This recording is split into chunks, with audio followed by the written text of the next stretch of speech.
En 2018 fallecieron 528 personas en siniestros de tránsito en Uruguay, un aumento del 12% en comparación con el año anterior, según datos de la Unidad Nacional de Seguridad Vial. Es el segundo año consecutivo en que los números negativos suben.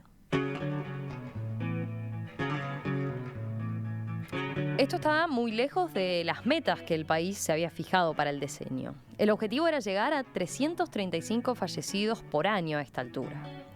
Este tema fue uno de los que tomó la Academia Nacional de Medicina a partir de un coloquio que realizó y que tituló El tránsito y la siniestralidad vial en Uruguay 2019, una realidad problemática y cómo encararla. Ahora, esa institución publicó un informe al respecto donde plantea causas y realiza propuestas concretas para mejorar la situación. ¿Les parece entonces si profundizamos en este tema? Para eso nos acompaña el doctor Augusto Müller, miembro de la Academia Nacional de Medicina y uno de los expositores del coloquio. Doctor Müller, ¿qué tal? Un gusto recibirlo. Igualmente, saludarlo. Buenos días, muchas gracias. Bueno, un aspecto, a priori quizás no se asocie a accidentes de tránsito con medicina, ¿no? Parece más algo que tiene que ver con la vialidad, con el cumplimiento de normas, con el orden de calles, etcétera. ¿Por qué les interesó analizar la siniestralidad vial desde el punto de vista médico? Bueno, nosotros vivimos las consecuencias de los siniestros, del punto de vista de las lesiones agudas, que son las que generan esas cifras tan preocupantes de mortalidad. Si bien hay menos lesionados ahora, un 6% más o menos, hay un 12% más de fallecidos que el año anterior. Eso es la cifra más impactante y más visible, pero después están todos los lesionados graves secuelares, que implican un costo social sumamente importante para la sociedad en su conjunto, para financiarlo, y para las familias, ¿no? Donde eso es menos visible, pero es muy impactante también. O sea que de alguna forma también incumbe a la academia el tema de la siniestralidad, y mucho, ¿no? Ya que estamos hablando de cifras, ¿puede analizarse desde la epidemiología, por ejemplo? ¿Hay una epidemia de siniestros de tránsito? Yo creo que hay una endemia de siniestros de tránsito con picos que se exacerban los fines de semana, las temporadas de verano y demás, y es una endemia que viene en crecimiento, ¿no? Hay quien define a la siniestralidad y a las consecuencias de la siniestralidad como una enfermedad crónica transmisible de alguna manera, ¿no? Porque también hay un contagio en eso, sí, sí. Ya que señalaba el aspecto del costo que significa, ¿no? Decía en aquellos casos donde, bueno, se genera una lesión permanente y eso implica obviamente un costo. ¿Hay alguna estimación de cuánto le implica al país en materia de recursos este tema? No hay que mirarlo desde esa óptica exclusivamente, pero digo para tener un factor que normalmente no tenemos en cuenta, ¿no? Sí, respecto a los secuelados, eso es uno de los problemas que hay en cuanto al registro, porque eso se maneja en cada institución por separado, y una cosa que sería necesario es tener un registro en conjunto de todas las entidades que atienden. Puede ser el Banco de Seguros por un lado, pero también cuando no se trata de accidentes de trabajo, otro tipo de instituciones. Una cifra que un poco es llamativa y que es ilustrativa es del año 2013, y seguramente ahora eso no ha decrecido. Los costos en salud debidos a siniestros de tránsito equivalían a lo que en ese momento era toda la exportación de soya. Y en ese momento eso eran 1.200 millones de dólares, ¿no? O sea que con eso da para tener una idea de los costos, y seguramente ahora es similar o superior, ¿no? Cuando usted se refiere a secuelares, habla de aquellos que necesitan después del accidente un tratamiento que puede ser periódico, que puede ser durante un tiempo, pero también puede ser de por vida. Exactamente, sí. Una parálisis, por ejemplo, parapléjica. Exactamente, sí. Pérdida de fuente de trabajo y todo lo que eso conlleva. Y lo, ¿no?, que lleva el tratamiento en sí de la persona que queda en esas condiciones, para la familia y para la institución que lo atiende. Exacto, no es solo él, sino toda su familia, ¿no? Exactamente. Usted dirigió el departamento de emergencias del Hospital de Clínica, ¿no? Sí. ¿Ahí notó la prevalencia de este tipo de accidentes? Sí, claro, era de todos los días, ¿no? Los pacientes cotidianos, junto con otras expresiones de violencia, como son los heridos de arma blanca, heridos de arma de fuego y demás. Pero es muy común. Cuando mencionábamos las cifras respecto al año pasado, señalábamos eso, ¿no? Hubo menos siniestros y menos heridos, pero más muertos.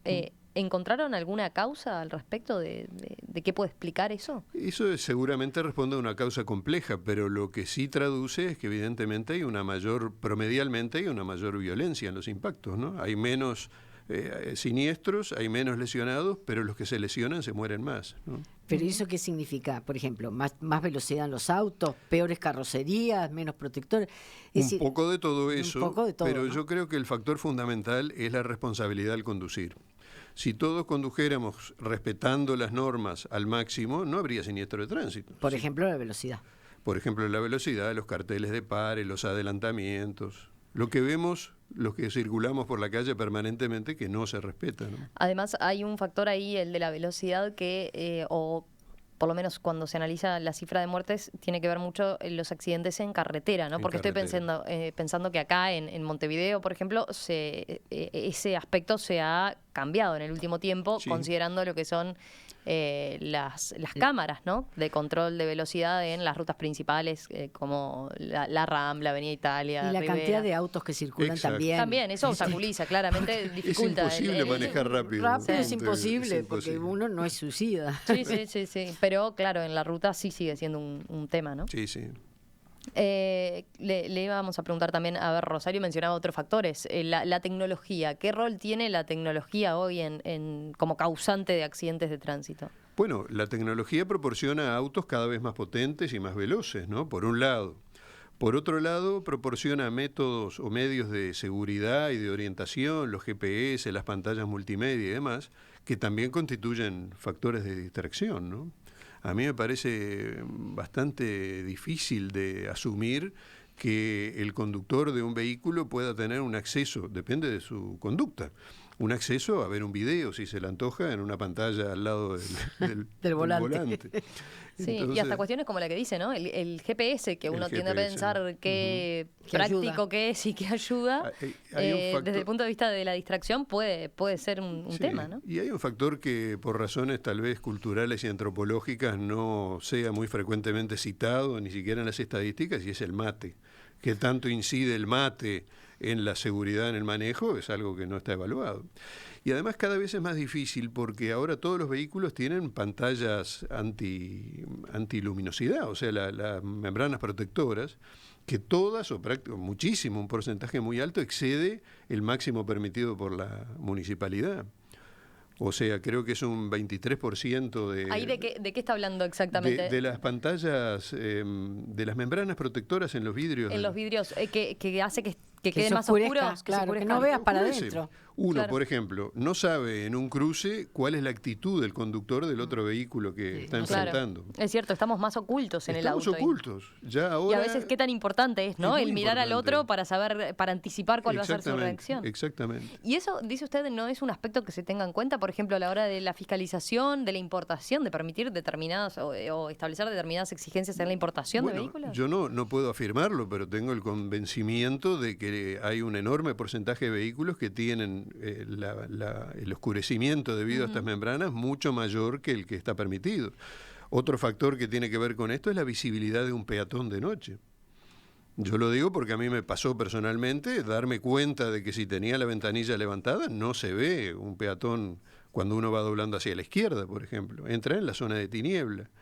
Necesariamente hay que bajar la ventanilla, sobre todo en zonas no iluminadas. Todo eso incide, ¿no? Lo curioso es que en determinado momento se prohibió el vidrio oscuro, el vidrio negro, y yo nunca vi el efecto. Se siguen importando autos con los...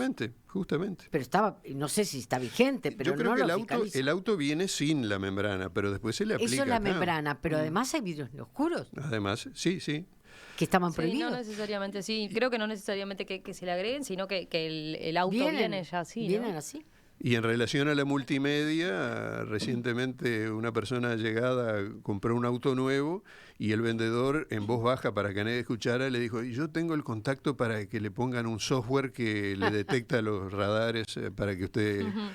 O sea, nos hacemos trampa al solitario también. Bueno, están extendidas las aplicaciones también, ¿no? Para claro. informar de ese tipo de cosas, de los controles por ese lado, ¿no? Antes era colgar un CD del espejito que no sí, servía demasiado, parece. Sí, Pero bueno, hay otro tema, es el uso del celular. El uso del celular es tremendo. El manejo, ¿no? Yo creo que algo se ha atenuado con los manos libres, que ahora están mucho más difundidos. Pero distraen. Pero distraen. La capacidad de concentración claramente no es la misma, ¿no? Claro. O sea, el tener la radio a veces es un factor Incluso distractivo, pero bueno, eso uno puede decir, sí. Ya llevamos mucho tiempo acostumbrados. Ahora el factor celular en los semáforos, por ejemplo. Sí. Bueno, hay quienes lo padecemos, ¿verdad, Rosario? No, yo no. Los semáforos solo tienen... en rojo, pero...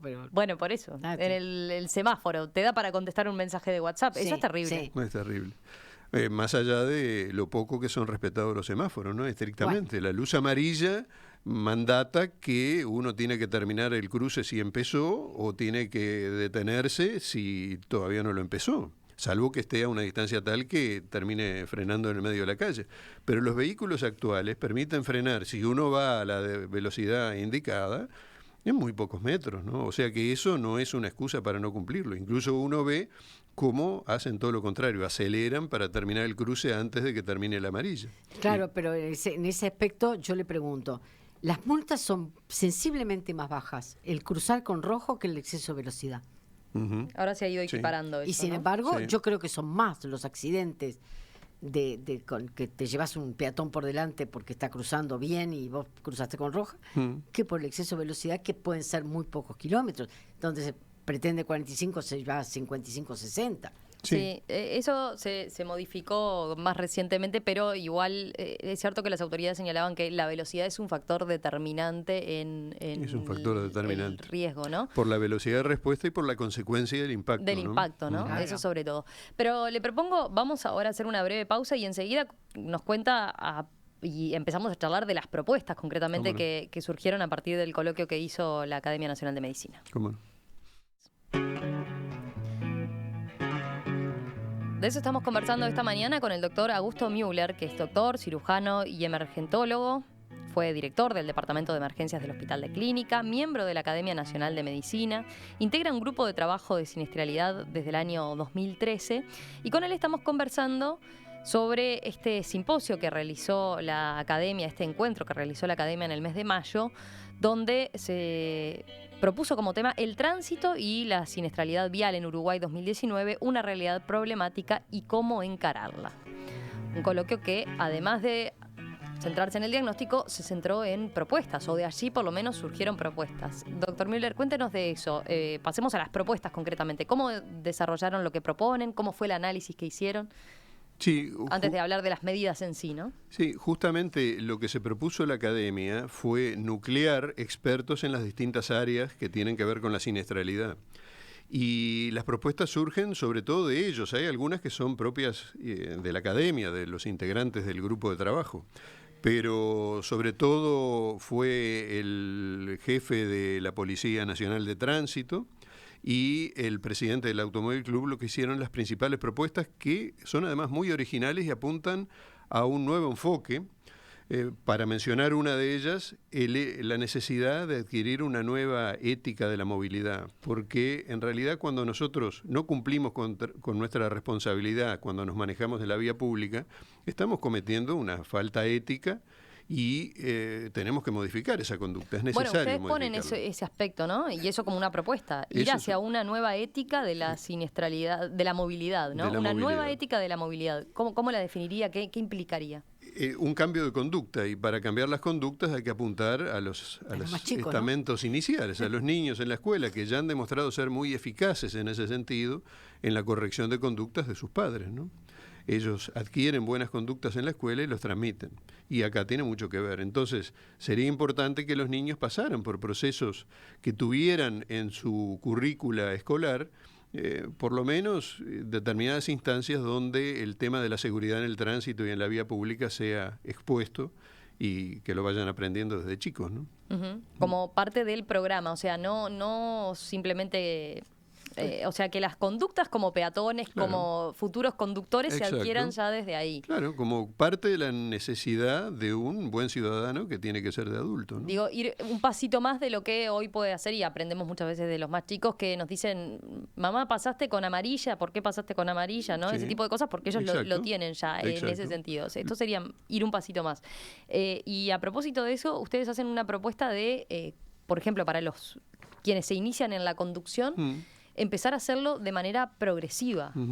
¿En qué consiste exactamente? ¿Podemos explicarlo un poco más? Sí, eso es uno de los elementos que la academia recoge y que apoya, y es el hecho de que no tiene por qué ser una libreta todo o nada de entrada, que pueda haber un proceso de capacitación que lleve a la aprobación por etapas, donde uno se capacite, diríamos, primero como bachiller en la conducción y después realmente como conductor, ¿no? Acá veía, ustedes plantean que se pueda conducir a partir de los 17 años, pero que haya una conducción acompañada y un sistema de formación progresiva, con una limitación inicial de condiciones de utilización del vehículo en una primera etapa, supongo, ¿no? Exacto, sí, sí. Por ejemplo, no conducir de noche o no conducir en determinadas circunstancias.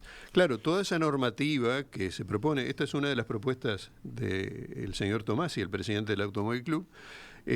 Toda esa normativa requiere una infraestructura, lleva costos y requiere un control para su cumplimiento.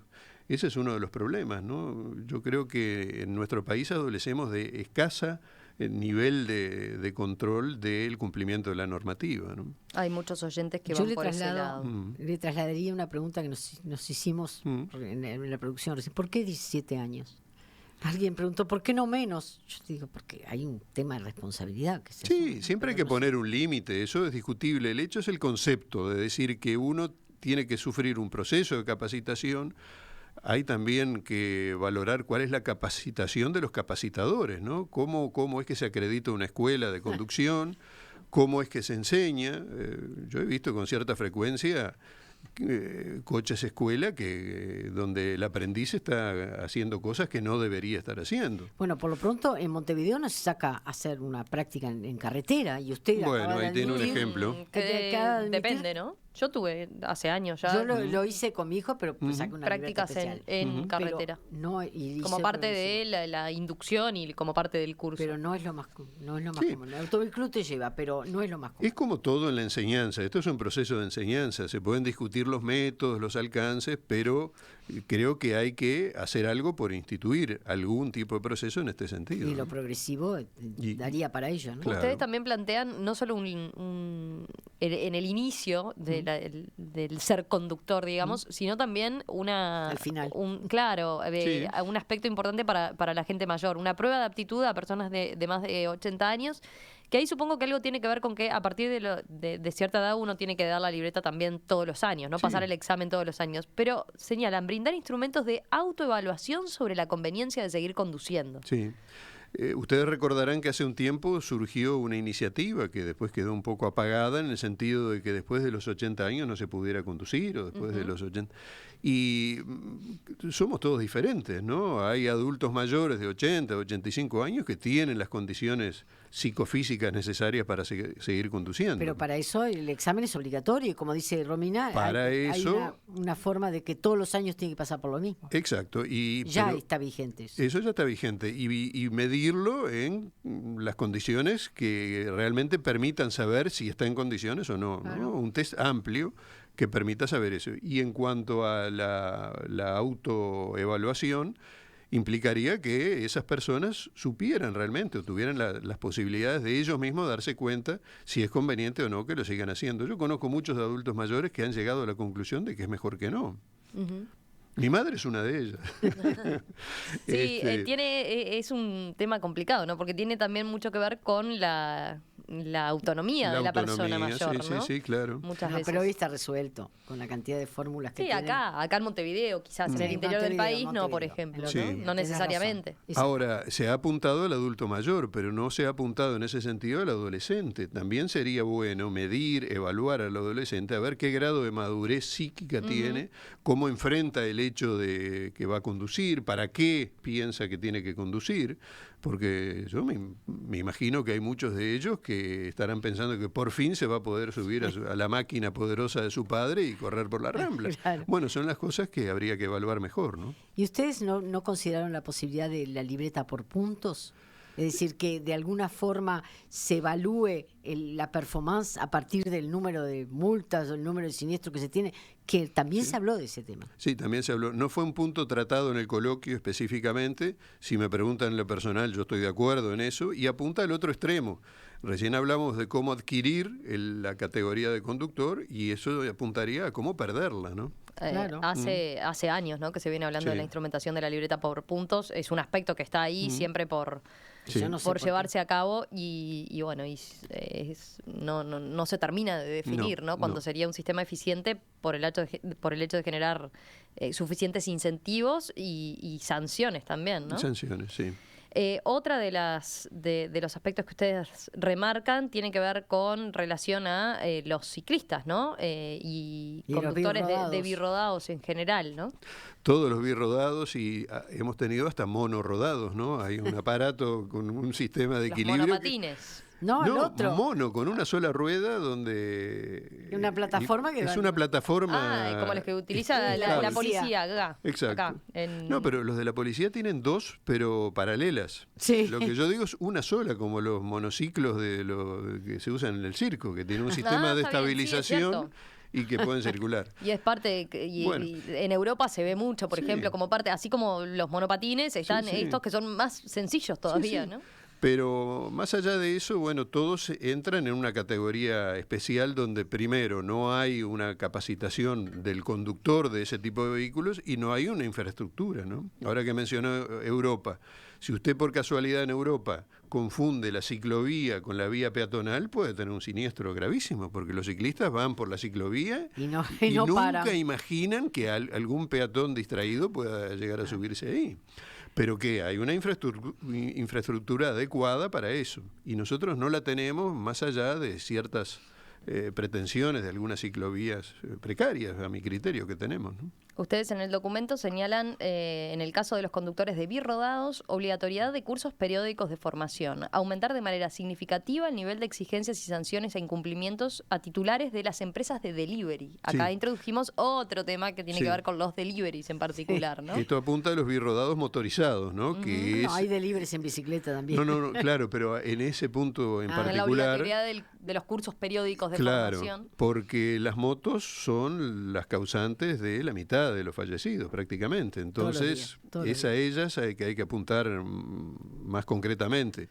La moto tiene, bueno, en el caso de los delivery es un caso ya muy conocido, pero las motos de uso familiar es algo sobre lo cual no se ha insistido demasiado, y es la múltiple participación de pasajeros arriba de motos. Se han visto 3, 4 y hasta 5, sobre todo en horario escolar.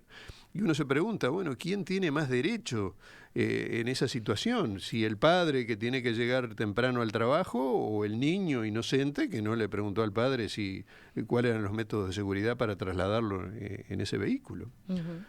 Hay lugares donde se habla, incluso por razones de seguridad en otro sentido, en cuanto a seguridad por violencia ciudadana, de que no haya más que un ocupante en una motocicleta.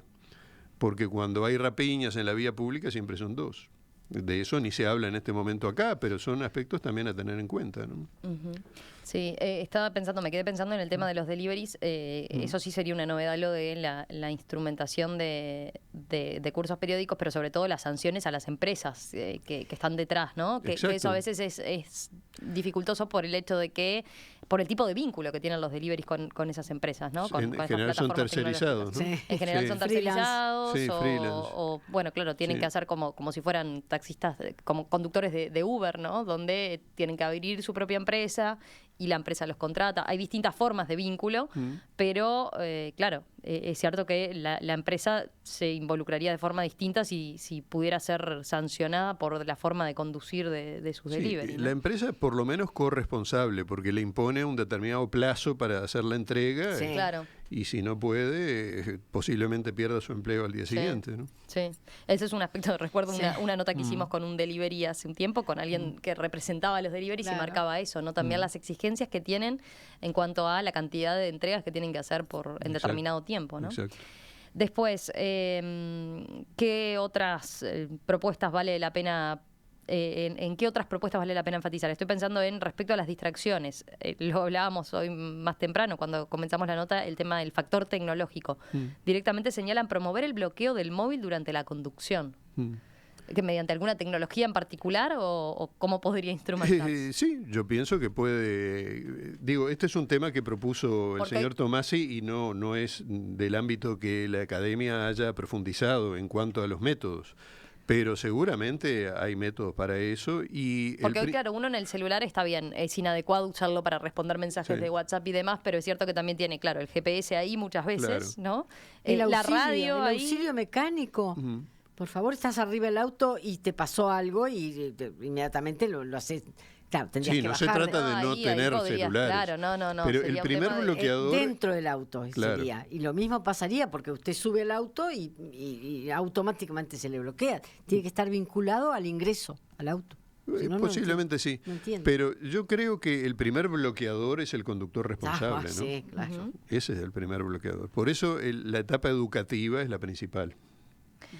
Después, por otro lado, apuntan a promover la creación de juzgados y fiscalías especializadas en materia de tránsito. ¿Eso qué implicaría exactamente? ¿Por qué entienden que hay que por la vía judicial, separar el tema del tránsito como tal, que tenga un capítulo aparte, digamos? Este es un aporte que hizo el jefe de Policía Nacional de Tránsito y que nosotros lo asumimos como tal. O sea, ellos desde su óptica estiman que eso facilitaría sobre todo el poder aplicar las sanciones que correspondan con personal especializado jurídicamente en esos aspectos, ¿no? Nosotros no hemos profundizado en los fundamentos de esa propuesta, sino simplemente la difundimos y la hacemos nuestra porque consideramos que es un elemento más de control y de fiscalización, ¿no? Pero sería con foco en la fiscalización más que en actuar después, a posteriori de un accidente, por ejemplo. Sí, son dos etapas que están muy vinculadas entre sí, la fiscalización y cómo se actúa después de la fiscalización. De cualquier forma, el uruguayo todos sabemos que la sanción es, por lo general, al principio por lo menos es lo más efectivo. Sí, pero también está lo que también se ha perdido, que era el rol educativo del inspector de tránsito, donde a veces a uno no lo multaban, sino que le advertían y le decían, mire que usted hizo tal cosa que no se puede hacer. Han desaparecido de la faz de la tierra los inspectores. Acá, solamente en Uruguay. Sí. Rosario, ¿tenías otra pregunta? Hay otro tema que me preocupa y mucho, es la lógica de la señalización. Si está, ¿por qué está? Y si no está, ¿por qué no está? Sí. No es claro.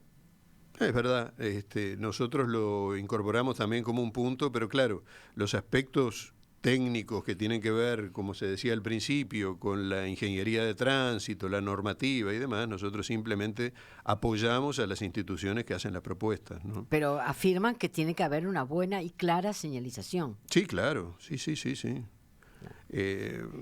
Digo, para citar de alguna manera, una avenida que es de relativa alta velocidad, como es Avenida Italia, no parece concebible que tenga giros a la izquierda sin dársena, que encauce el tránsito, ¿no? Porque implica aminorar la velocidad en una zona de alta velocidad.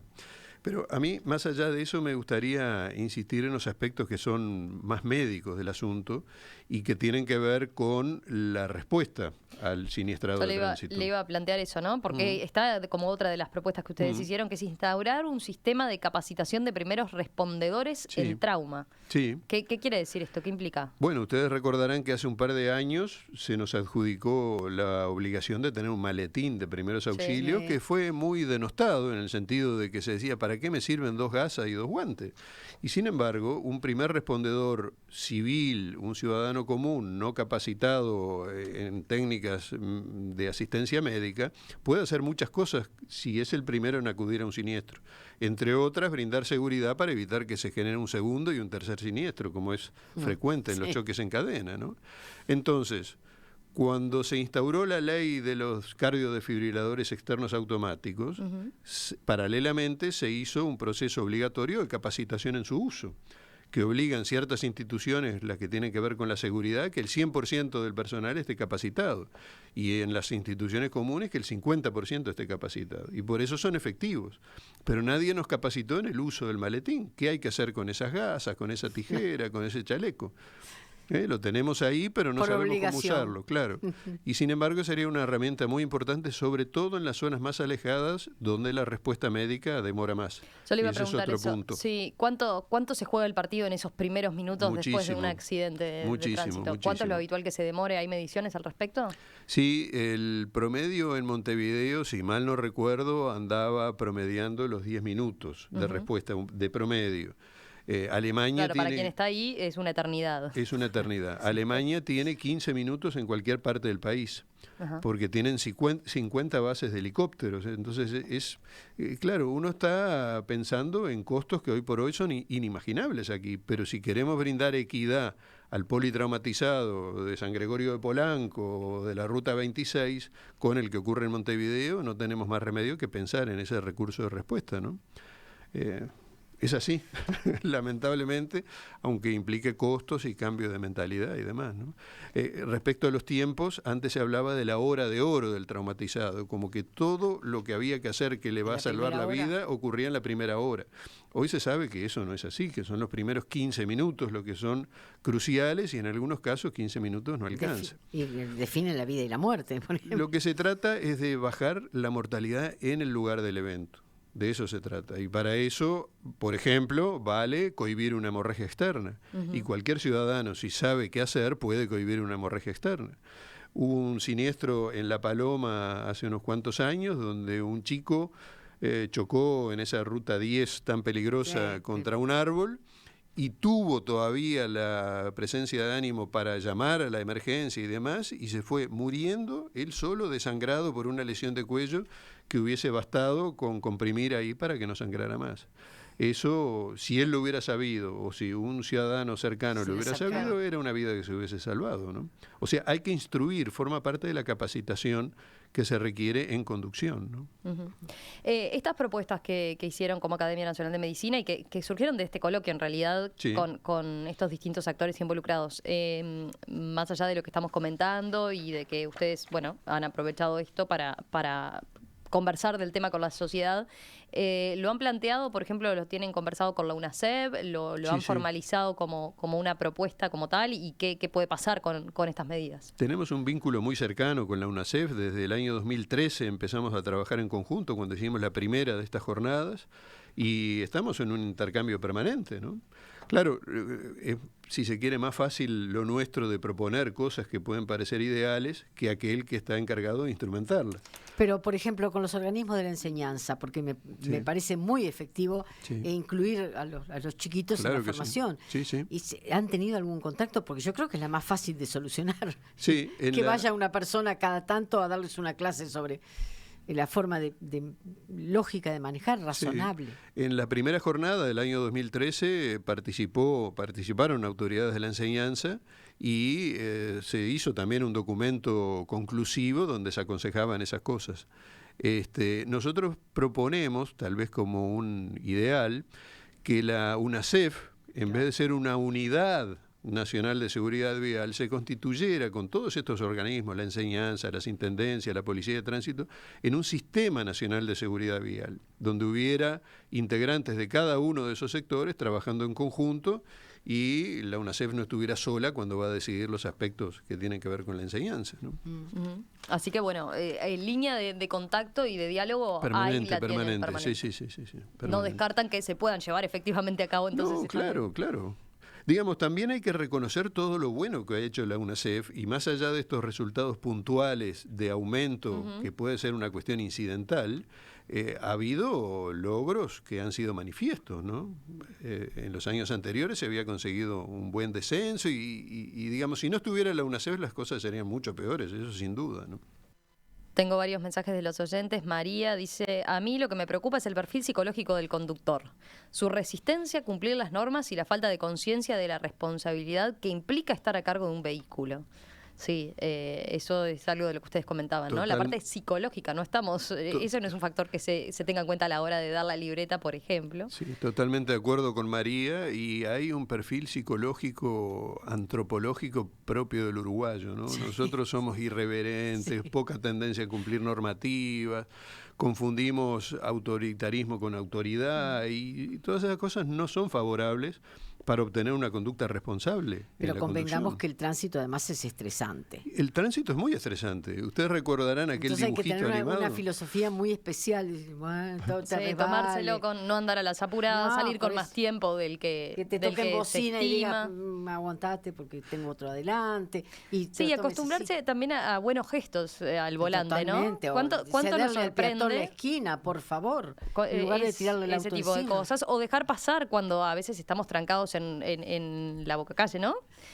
Todo ese tipo de cosas, esas Mecharse pequeñas uno, cositas, sí. bueno. En el aspecto psicológico está el hecho de que los autos, y tanto más cuanto más modernos, son un elemento de poder también. Entonces, el ciudadano se transforma cuando está al frente de una máquina potente, que hace ruido, que acelera, y cambian un poco sus parámetros. Yo les mencionaba un dibujo animado que hizo Walt Disney en la década del 50, que aludía a este problema, donde un ciudadano que era un tribilín buenísimo salía de su trabajo y se metía en el auto y se transformaba en una fiera. Y bueno, ocurre un poco eso. Claro, es un factor psicológico a tener en cuenta. Virginia dice, me parece genial eso de empezar a manejar antes con supervisión. Como tenemos espacio y posibilidades de permitirle manejar desde más jóvenes, mis hijos manejan aproximadamente desde los 14, 15 años y lo bueno es que cuando tienen libreta no salen como desaforados. Ya a los 18 salen a la calle además con mucha más seguridad y confianza, dice. Lo que dice Virginia es muy importante porque apunta también al papel rector de la familia y de los padres en ese sentido. Porque no se trata de que vaya el chiquilín a los 14 años y agarre el vehículo y diga, no, porque yo estoy empezando de a poquito. Tiene que estar controlado, y instruido y regimentado por una buena contención familiar, ¿no? Doctor Augusto Müller, miembro de la Academia Nacional de Medicina, que integra un grupo de trabajo en siniestralidad. Gracias por estos minutos esta Gracias a mañana aquí ustedes. en Perspectiva y volvemos a conversar en cualquier momento. ¿Cómo no? Gracias.